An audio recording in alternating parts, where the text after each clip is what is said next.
All right. Hopefully we've got some sound on. All right. Welcome to the Den, Authentic Barnwood. My name is Troy, and our channel is all about the sourcing, salvaging, and reclaiming of antique wood. We also do some project build modes and tool reviews. So we recently put out a video, and it was all about storing wood outside.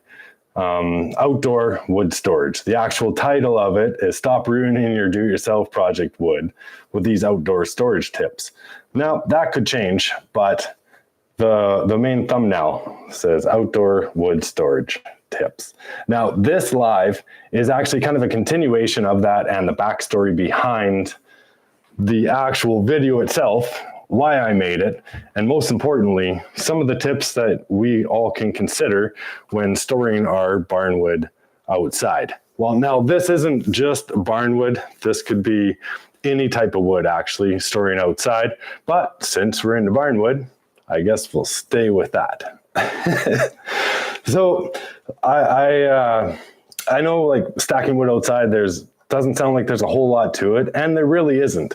But there is 3 things that you should really consider, maybe 4, and I'd like to go over those now. If you go back or maybe after this live, you go ahead and watch our video. The reason why we did it was because, well, it's just straight up important, because barnwood, when you get a big stack of it, even if you have a small stack of it, generally it just takes up space, right? Because it's chunks of wood, whether it be beams, planks, or in the other pieces that come out of a barn. And sometimes, like us, we don't have a lot of space to store things unless we're right on that project and we have the wood for that project in our workshop. Other than that, we really don't have a whole lot of room to keep wood in there.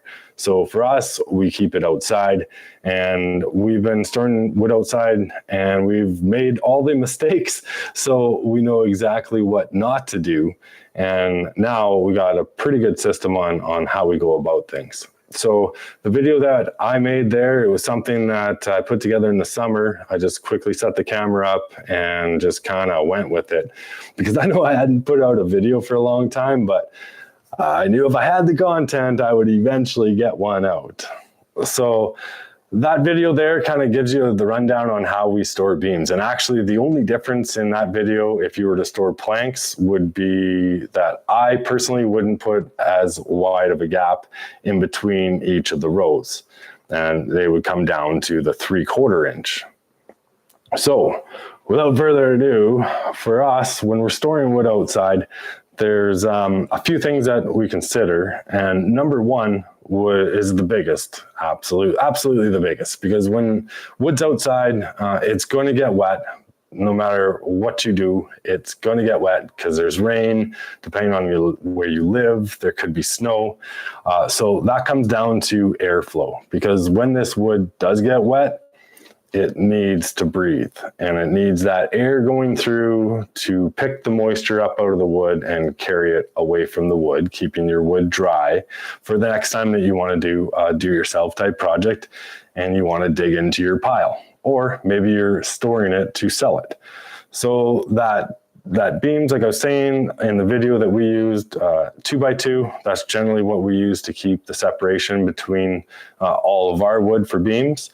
And also that 3/4 inch, like I mentioned before, is something that we would stick in between each row, and it would be as long as the row, keeping that 3/4 inch gap, same airflow.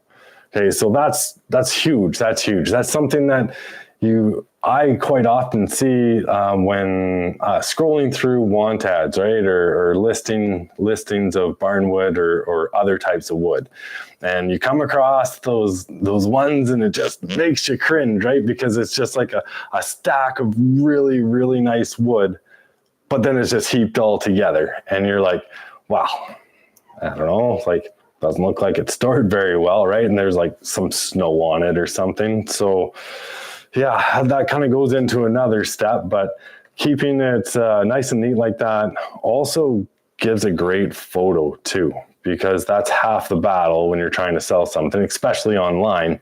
You want to have really good photos, and by following these steps, you're going to come out with a really good setup for a really nice photo. So we got our airflow, but that also includes underneath the stack as well. So we keep our stuff up off the ground. And in the video that you watched, I think we're that 5.5 inches up, 6 inches up. I like to keep it up, a good distance so you can get forks underneath there and you don't have to worry, like if forks from a skid steer or something underneath the whole pile, so you can pick it up all at once. Or you can also do strapping, and you can strap it when it's in a nice lift, and you can add some banding around it and include dunnage underneath. There's that extra room that you can make it all work. So I like to keep it up on a 6x6 if possible. So that keeps that airflow, that keeps it up the ground, so you can get some dunnage underneath and you can pick it up with a skid steer. And also I think something worthwhile mentioning is keeping it away from the grass if possible, because what happens to grass? Well, it grows, right? And then it contacts the wood. And that's exactly how you encourage ants, etc., to climb up the grass and right up into your barnwood or other wood that you're storing. And boom, yeah, you got bugs, right? So that's one thing to consider as well, keeping it away from the grass. So preferably if you could do your stack on gravel, concrete if you're lucky, or maybe you want to lay something down like we did in the video. We laid a tarp down, but that was partly because I'm like overran with weeds. But something like that, maybe even some plywood or some old wood that you want to put down, just breaking that barrier in between. But gravel is ideal, right? So that's some major ones right there.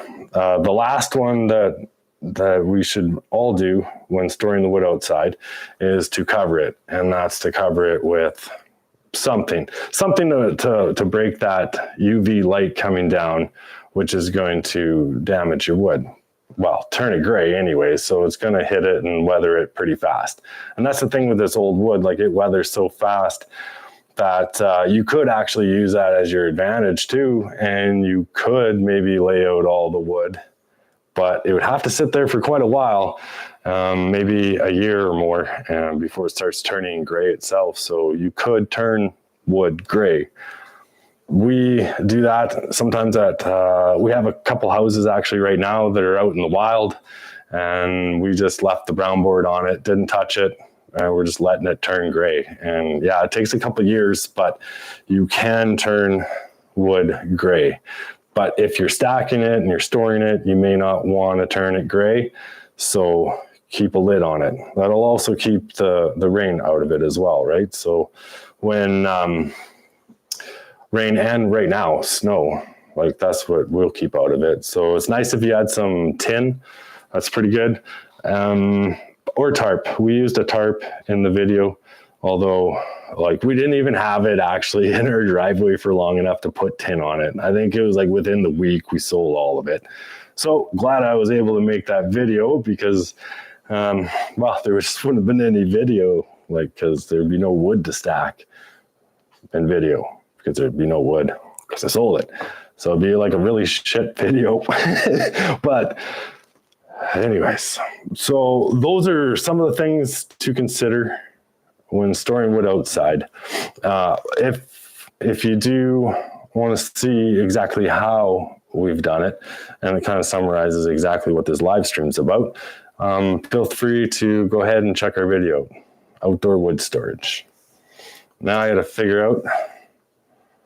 Yeah. So thanks for tuning in. See you next live. Oh, and yeah.